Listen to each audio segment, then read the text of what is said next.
Diyos, our loving God, who we praise forever and ever. From this time forth and forever, O Lord God, we're gonna praise you, Father, as God as we live, Father, purihin ang napakatuloy sa pangalan ng mahal. God bless you mga kabataan. God bless you po mga pinamahal.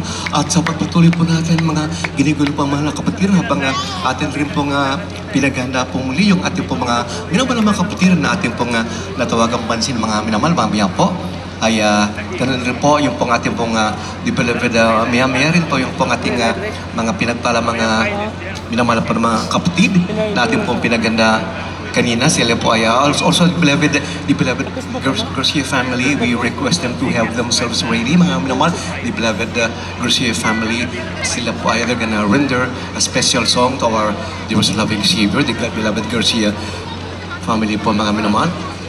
At pagkatapos po ako, kung sila po ay narena po, maya the beloved Garcia family, sila po ay mag-aalay po ng papuri kawitin po mga minamahal. Muli po, pinaganda rin po natin mga minamahal. Aking pong pinaganda yung gaya ng aking nasabi kanina, yung ating mga minamahal na mga choir members po, yung sa ating pong album po, yung pong first album ng ating pong Holy Church, yung The Light, yung pong mga ating pong choir members who belong to that choir, yung pong silang umawit po sa ating pong first album ng ating church, yung pong The Light, sila rin po ay aawit sa ating pong pinakamahal na Panginoon. Habang naghahanda pa po tayo sa ating pong dito po mga minamahal, muli po,